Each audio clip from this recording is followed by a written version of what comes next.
An Islamic terrorist mowed down numerous victims in a car before stabbing a police officer and trying to attack the Parliament in London. And how did the left respond? By expressing their concerns, not for the victims, but for how it might make Muslims look bad. In moments, Donald Trump will begin exploiting the attack in London today. Do not allow this to be an indictment on Islam or Muslims. Far-right figures like Tommy Robinson are vile opportunists, using victims of today's attack to spread their anti-Muslim message. That's right, some members of the media were more upset that Tommy Robinson had showed up to the scene of the attack than the attack itself. But at least London Mayor Sadiq Khan was quick to respond.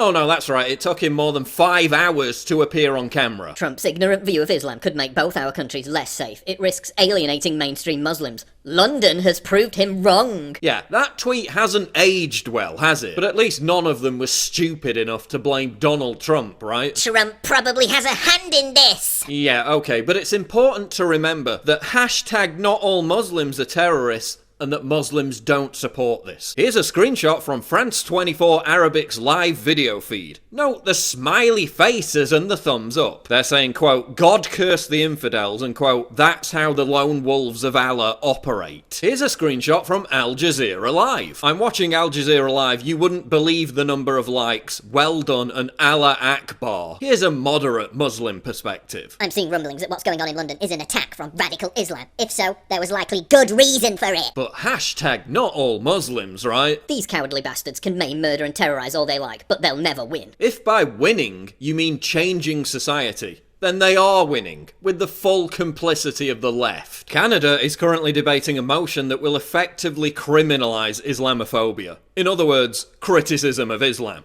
Just 3 years after their own parliament was also attacked by an Islamic terrorist. They are winning, and our governments are helping this ideology to spread. They're welcoming it in. We're erecting glass walls around the frigging Eiffel Tower. Sweden just allowed 150 ISIS terrorists back into their country. Oh, but don't worry, because they set up a phone hotline for people to report them, and then closed it down because it might be racist. Now we have the Islamist Erdogan threatening to send Muslim migrants with the vow that Europeans won't be able to walk safely on the streets. France just polled young Muslims and found that a third of them, expressed sympathy for terrorism. Here are a few questions that spring to mind. Why are Brits being arrested for tweets while Islamists are free to walk around Parliament draped in the ISIS flag? Why do we have a mayor who calls moderate Muslims Uncle Toms? A mayor who says terrorist attacks are part and parcel of living in a major city. And I'm sick to the back teeth of saying it. But I'll say it again. Pray for hashtags won't prevent this. Turning off the lights at the Eiffel Tower won't prevent this. Putting a filter on your Facebook profile pic won't prevent this. Sticking your head in the sand and pointing the finger at right-wingers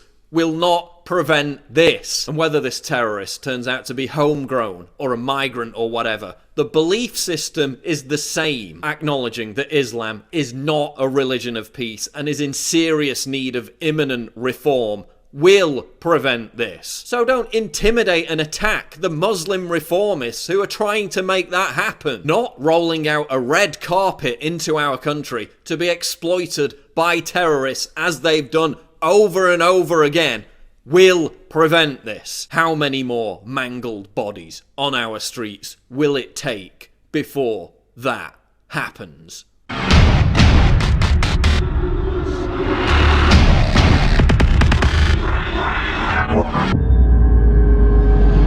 Click the link below to subscribe to the channel. And for more breaking news, go to Infowars.com. The Making of the President 2016, how Donald Trump orchestrated a revolution. This is the untold story of how Trump defied all the odds to win the presidency. From former Trump confidant Roger Stone, the inside scoop of how Trump rocked the establishment.